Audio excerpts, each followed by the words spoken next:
Hi, my name is Omer I'm CEO and co-founder of Americans for Equality. Started this organization coming close to about 2 years ago. And prior to that, been in tech for nearly 22 years, working for big tech companies, building products, launching programs, and things of that nature. Outside of that, I also sit on the board of about 3 tech companies. 2 of them are in Europe, one of them is in Israel, and helping companies navigate all the changes that are happening with cybersecurity and AI. I'm Justin Ellis, and I'm the head instructor at Americans for Equality. I've been here over a year, and before I started my journey with Americans for Equality, I worked as a systems manager for over a decade, as well as taught at various community colleges in the Washington State or Seattle area, as well as universities. And just a bit about me, as I love tech and I'm passionate about it. I've even started my own consulting and have been in industry for a while. Now, Justin, we have come a long way from the time we started the first cohort, our inaugural cohort, to where we are heading. So, as you look through from your lens as the head instructor, what is that we have learned? We've learned how to deliver a successful model to students of various backgrounds and be able to impact in the Seattle area and impact lives, whether it's through our Warp 10 program, Warp 5 program, or our internship or our boot camps. Exactly. When people ask me to tell what we have really accomplished, now we can go into all sorts of KPIs. 650 plus applicants, X number of folks that have graduated from various different programs, or we've built successfully 4 different products that serve the communities with their own pace, their own needs. Main thing when I look back, other than all the interest with cybersecurity and AI that everybody has, one of the things that gets remiss more often than not is that the biggest hesitation that people have, even after going through education, is their inability to see themselves in a work environment, in a tech environment, an office environment. And when we launched this internship program, a workforce development program that allowed up to 12 interns to go through it, I think that was a defining moment because we were able to take a concept of theory and things that we have taught and technically and leverage our students and interns to build next extension of our platform and product. And when you look through that, Justin, what are your thoughts? I feel like we need to expand it more because in traditional education models, a lot of times they lack the internship and the mentorship that our programs have done for students. And so I feel like we need to grow in that capacity, as well as just the ability to expand greater from the Seattle area, which is why we've been working on that Warp 1 program to be remote, to impact not just the Seattle area, but nationwide. Hey, excellent point. I keep on forgetting.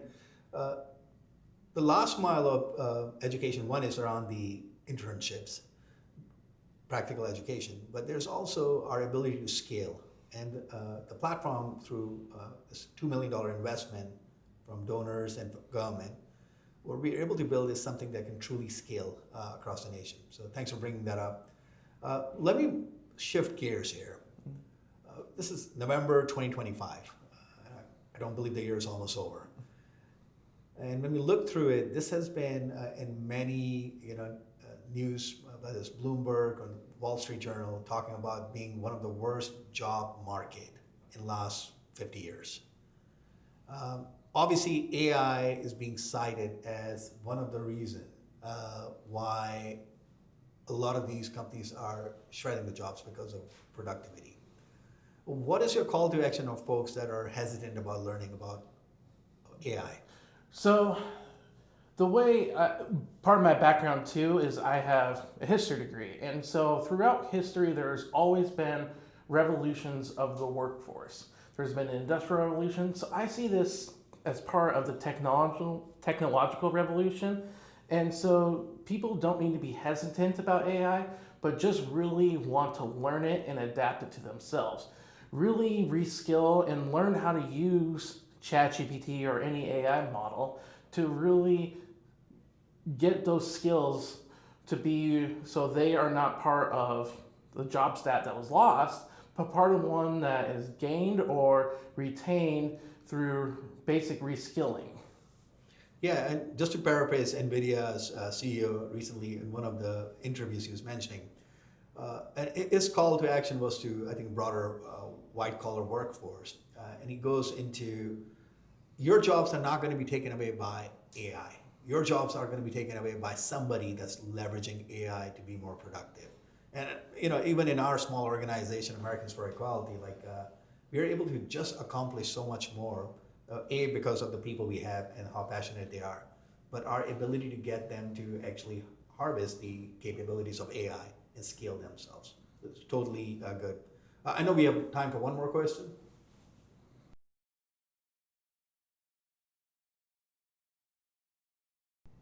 Okay.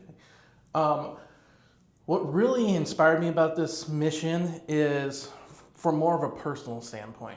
So I've taught over 1,000 students. Like I've taught a lot of people, and through colleges and things like that. But from a more personal standpoint, is my wife and I, we adopted some children out of foster care, and they are from a minority background. Being out of foster care, they are under like an underserved community. It's statistically proven, and so by doing that, I want to be able to help other people from underserved communities be able to really grow and use these programs to skill themselves and also empower themselves to better themselves for their future, for their families, and everybody else around them. Well, what an amazing testimony, Justin. When I look through and what really motivates me is, first thing, I've been blessed in how I was able to accumulate all the things that what people consider to be successful. And throughout my life journey, it didn't happen all because of me, obviously. I've had people who have mentored me, who have coached me, who helped me how to write resume. And I've done that throughout my life, for the longest time, for about 10 years, between 2010 to 2020, up to COVID. I was mentoring 5 kids every year. And then came COVID and many things distracted me. And then in 2024, towards really 2023, I really wanted to do something that can scale this. This idea of helping others, where it's more than just helping 1 or 2 students or 5 students. Maybe helping 1,000 students, 10,000 eventually. And this came about at a perfect time when Eddie Rye Jr. was looking for somebody to partner with him, because Eddie, coming from civil rights background and background that cares for his community in city of Seattle and broader King County, didn't have the technical background. And obviously, I have a lot of passion for helping the community, but I don't have that level of connections as Eddie does. So we are able to have this 1-2 punch of we balance each other. I bring my mindset of running programs. I've been blessed with companies hiring me to launch billion-dollar products or building large teams. So I build organizations from scratch.